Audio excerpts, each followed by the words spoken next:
everyone, and welcome to the first vlog. The first one, which might turn to the last one if you give me too much stick. So yeah, let's see how it goes. So I thought I'd start the first vlog off with something a little bit interesting. It's a K20A2 from an EP3 Type R, which I've had lying around for a little while. I've always wanted to do a K20, and if those of you remember the old yellow car and how well that used to go, that was the reason for wanting to go for one of these.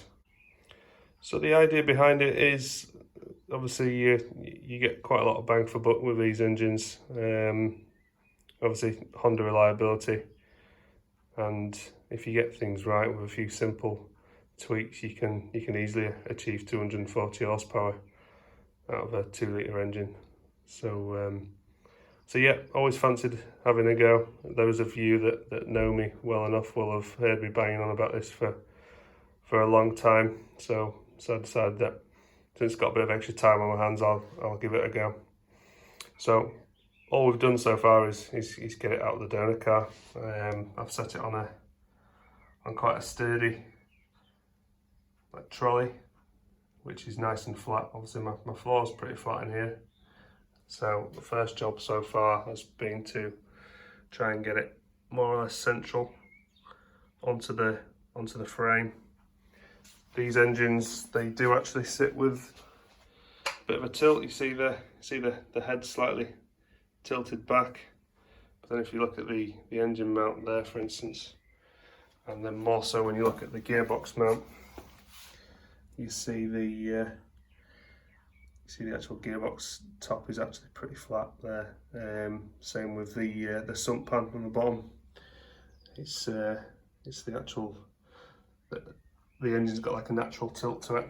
So the plan is at the minute is to get it nice and square on here, and then eventually once we get to the point of getting everything out, we can then slide it in.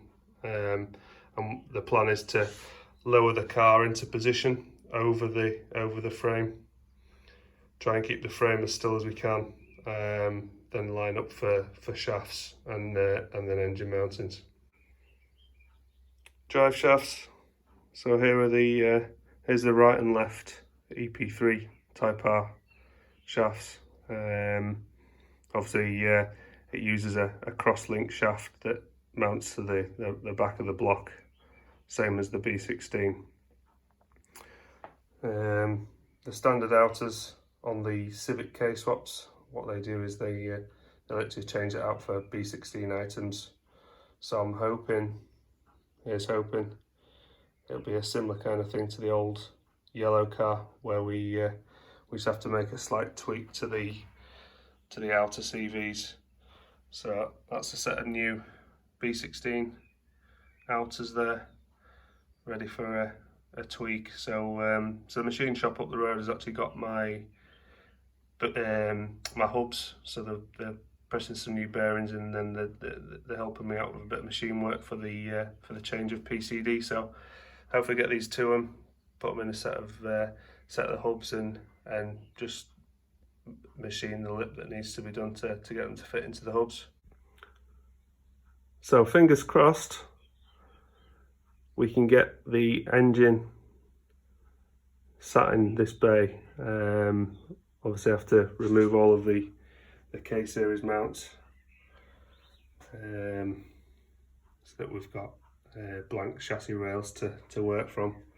So hopefully get the engine actually sat in, and then we'll start looking at mounts and get the shafts in first of all, just to make sure that everything lines up fine. So I probably plan to break all the shafts down and fit everything dry with no clips, so that I can check the I think they call it plunge, check there's enough space in all the shafts to move around, and that everything, all your drive shaft angles are okay.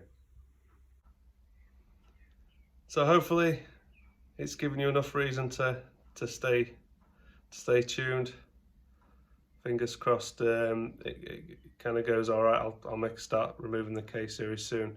It was something that I wasn't I wasn't bothered for doing with this car, because obviously it's a pretty clean car, and it'd have been nice to have kept it as a standard 160.